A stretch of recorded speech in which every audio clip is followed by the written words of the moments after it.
Madame, Monsieur, bonsoir. Bienvenue dans ce journal tout en images. Voici les titres.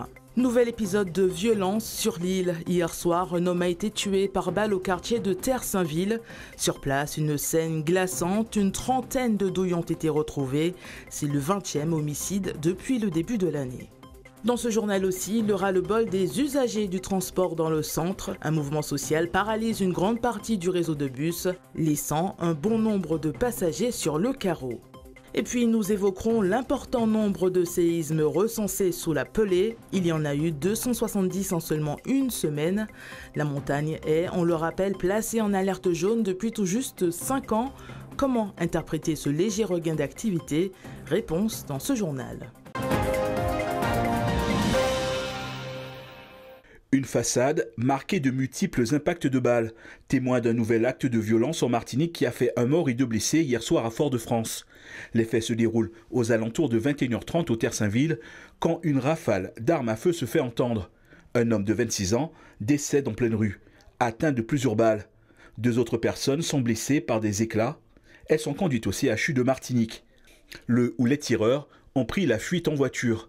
Un nouveau fait divers qui laisse les riverains de ce quartier populaire partagés entre dépit et inquiétude. C'est très grave ici en Martinique. Maintenant, on a peur de sortir. Vous êtes là, vous amusez, quelqu'un a un règlement de compte avec quelqu'un, il vient avec son revolver, son fusil, il ne regarde pas ce qu'il tire. Il tire. Et peut-être toi qui es là, tu peux être pris dans ça. C'est la dame qui a été prise. C'est comme ça. Le voleur a couru derrière lui. Il a couru et puis il a tiré. Et bien la dame qui était là, elle a pris une balle dans la tête. Et il y a une qui a pris une balle dans la jambe. Ouais. Donc ici, là, on n'est pas en sécurité. On n'est plus en sécurité ici. Là. Il y a trop de meurtres qui se fait, tout le temps, comme ça, vous ouvrez la radio, vous entendez, il y a un meurtre, il y a un truc. Quand on avait, je remplis un vocabulaire spécial, quand on avait flingué quelqu'un, c'était spécial, c'était un événement, tout le monde en parlait et c'était vraiment les mois populaires. Tandis que maintenant c'est quotidien, c'est pratiquement tous les jours qu'on entend dire qu'on a ou bien blessé gravement ou bien qu'on a tué quelqu'un. Donc ça devient une formule, je dirais, normale, pratiquement. On ne sait plus où on en est, mais on est en train de se noyer. Une trentaine de douilles sont retrouvées sur place par les enquêteurs. Le syndicat Alliance Police Nationale tire une nouvelle fois la sonnette d'alarme sur la prolifération d'armes à feu sur l'île alors que les moyens de maintien de l'ordre diminuent. Il y a eu pratiquement près de 40 douilles retrouvées au sol, ça veut dire que vraiment il y avait la volonté de tuer. Et donc encore une fois, ce sont des armes lourdes, puisque c'est des munitions de gros calibre. Et donc le problème qui se pose, c'est que la circulation d'armes continue. Et nous sommes dans, justement, je veux dire, en manque d'effectifs sur la voie publique, puisque, je vous donne l'info, depuis le mois de mars, Fort-de-France et la montagne n'ont pas de police secours. Ils n'ont pas de véhicules de police secours, ce sont des véhicules de maintien de l'ordre et qui font la police secours à leur place. Et ça aussi, ça c'est la continuité d'une imbécilité de directeurs de police qui géraient, et ils ont géré mal. Alliance Police Nationale demande aussi que la politique du tolérance zéro soit appliquée dans l'île afin de stopper cette spirale de violence. Dès qu'on prend quelqu'un avec une arme en main, c'est la punition. C'est pas le sursis, c'est pas la mise à l'épreuve, c'est pas les tiges. Non, c'est la sévérité d'emblée. Sous cette génération qui existe, il faut arrêter la prévention, il faut passer justement à la sévérité. Il faut sévir, mais sévir fortement. Il faut faire des exemples. Et prendre en prévention ceux qui ont moins de 14 ans, 12-13 ans et en descend à 3 ans. C'est-à-dire que dès l'école, on remet à l'école l'institution civique et puis on refait la culture parentale dans l'autorité. Ce crime porte à 16 le nombre de victimes tuées par arme à feu et le 20e homicide dans l'île. Il est 10h et l'ambiance est quasi désertique en plein centre-ville de Fort-de-France. Aucun bus à l'horizon, des passagers attendent encore dans le vide, pas d'affiches, pas de communiqué officiel et surtout, aucune réponse concrète. Parmi eux, Elie, un représentant des usagers de transport en commun, voit en cette grève la conséquence directe d'un système qui dysfonctionne. Il faut que les autorités nous reçoivent, toutes les associations qui s'occupent des usagers, pour faire le point avec nous et que nous écoutent, réfléchissent et nous donnent des pistes pour que le transport puisse redémarrer correctement à la Martinique. Or, nous constatons que le transport de jour en jour se détériore à la Martinique. Et nous ne pouvons plus supporter cela. Qu'ils prennent leurs responsabilités. Le dialogue social semble donc à l'arrêt, tout comme les bus ce matin, mais ce sont surtout les passagers quotidiens qui en subissent les effets immédiats. On attend des heures et des heures pour avoir un transport. Le transport n'est jamais à l'heure, c'est tout un problème. Ce matin, je n'ai pas eu de transport, je devais aller au travail, au CHU. Je suis un soignant et là, je suis embêté parce que je n'ai pas pu aller au travail par rapport au transport. C'est un bordel. Le TCSP, c'était backfull ce matin. Je n'ai pas pu entrer parce que c'était backfull. Il n'y avait pas de place. On était comme des sardines. Il faut que ça s'améliore. Avec la chaleur et l'absence d'information, les plus âgés sont particulièrement vulnérables. Certains sont contraints de rester sur place, sans solution. Quand voulez-vous, il y avait toujours des problèmes comme ça, de ce genre. Mais moi, je ne suis pas d'accord à avoir des problèmes comme ça. Moi, je faisais le car, je faisais le transport, il n'y avait pas ça. Retard de salaire, agression, absence de communication, fatigue des usagers. Ce mardi 5 août, c'est tout un réseau qui craque. Si les raisons de la grève peuvent s'entendre, c'est surtout le manque d'anticipation et de gestion de crise qui met les usagers dans l'impasse. Une situation qui appelle, une fois encore, à repenser en profondeur les transports collectifs en Martinique.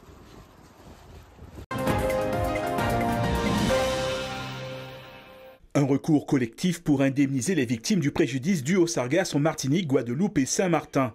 Une action initiée par les maîtres Tiffany de la Poix de Fréminville et Alix Labéjoff-Lordino du cabinet Excel Avocat. Elle vise à compenser les problèmes de santé des particuliers et les pertes financières des entreprises. L'objectif est de rassembler le plus grand nombre de victimes pour donner plus de poids à l'action et contraindre les autorités à renforcer les moyens de lutte contre l'algue brune. Pour les entreprises, l'indemnisation devrait être calculée individuellement sur les pertes du chiffre d'affaires et pour les particuliers, elle sera formulée pour chaque personne à hauteur de plusieurs milliers d'euros. Les odeurs dégagées par ces algues en décomposition, ça crée de graves dangers sur la santé de ces personnes-là. Ça fait des années que ça dure et la situation est de plus en plus grave. Donc on demande une indemnisation pour les personnes, donc à hauteur de 15 000 euros par personne, et également une indemnisation pour les entreprises, parce qu'effectivement il y a des personnes qui souffrent, mais il y a également des entrepreneurs qui sont en difficulté. Le premier objectif, c'est que ces personnes qui souffrent en fait, puissent avoir une réparation de leur préjudice. Et le deuxième, et qui concerne absolument tout le monde, c'est que finalement, les personnes responsables soient contraintes de mettre en place de vrais moyens pour pouvoir faire cesser ce préjudice. C'est vraiment un problème de santé publique, donc il faut qu'il y ait une réponse. Il faut qu'il y ait une réponse et il faut qu'on puisse savoir qui est responsable pour pouvoir contraindre cette personne. 270 séismes liés à l'activité de la montagne Pelée, un chiffre révélé par le dernier bulletin de l'Observatoire volcanologique et sismologique de la Martinique. À Saint-Pierre, on est plutôt serein. J'en ai entendu parler un tout petit peu par rapport à certaines informations, mais c'est vrai que c'est une dame qui bouge beaucoup. Donc, du fait que ça bouge autant, je pense que c'est normal. Ça ne me fait pas peur. Je suis pas inquiète, quoi. Ils vont nous avertir au cas où si ça s'empire. Moi, ça ne m'inquiète pas forcément et voilà, moi je pense que ça redescendra au fur et à mesure du temps. On vit avec, parce que ça fait des années qu'on attend. Bon, peut-être qu'un jour ça va se faire, mais on vit avec, Bon, mais il faut se préparer quand même. Le volcan fait ses affaires, quand le moment jeune grâce, il faut courir, sinon on va rester. Et c'est tout. Ah non, je ne m'embête pas. Depuis 2020, la Martinique est placée en alerte jaune volcanique. Au-delà de la sismicité qui mesure les tremblements de terre liés à la montagne Pelée, nommé séisme volcano-tectonique, chaque jour, l'activité de notre volcan est scrutée en détail et analysée grâce à différents dispositifs permettant des collectes de données. On a la déformation qu'on va observer avec nos antennes GPS qui sont implantées un petit peu partout sur le volcan, qui nous donnent des données très précises de l'ordre du millimètre. Donc là, on peut suivre la déformation du volcan en fonction des gaz, du magma en profondeur, afin de pouvoir suivre l'évolution de cette activité. Et puis, on a la géochimie, donc des paramètres géochimiques qui nous permettent de suivre, là encore, l'évolution de la température, pH et conductivité, qui vont donner vraiment des traçabilités sur la reprise d'activité du volcan. Depuis la mise en place de l'alerte jaune, aucun changement majeur concernant la déformation du volcan ou encore de la géochimie n'a été observé. En revanche, la sismicité de la Pelée a évolué ces dernières années. Elle avait baissé en 2023-2024 et puis elle s'est mise à réaugmenter un petit peu depuis avril-mai de cette année avec de nouveau, on va dire en moyenne, 80 à 100 séismes d'origine volcanique chaque semaine, mais c'est des tout petits séismes qui ne sont pas ressentis par la population.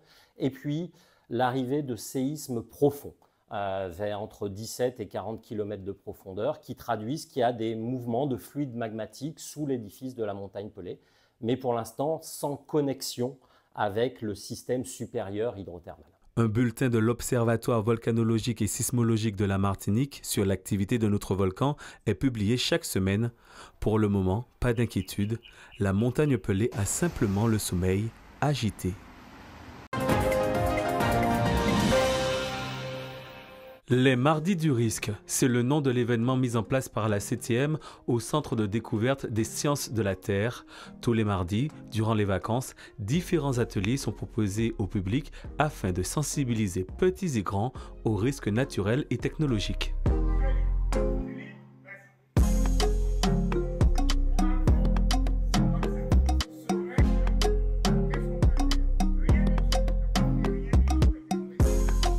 Il y avait quoi faire pendant un séisme, comment faire si y a un tsunami. Le jeu, c'était des quiz, je devais trouver la réponse. Et du coup, vu que je connaissais un peu, j'ai réussi à la trouver et on a eu 7 sur 5.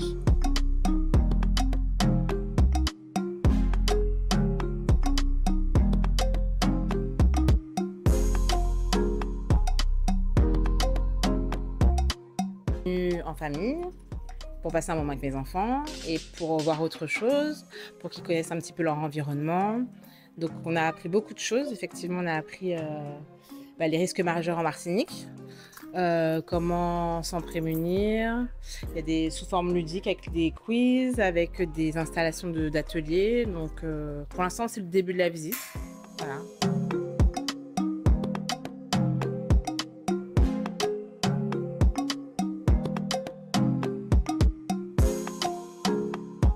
Comme vous le savez, la Martinique est située dans une zone sensible à la majorité des risques, sauf les avalanches. Et donc, nous avons choisi à la CTM de mettre en place ces ateliers durant les vacances scolaires afin de sensibiliser les familles pour qu'ils viennent à la fois s'amuser, mais en même temps connaître les risques et les mesures de prévention qui en découlent aussi, en fait.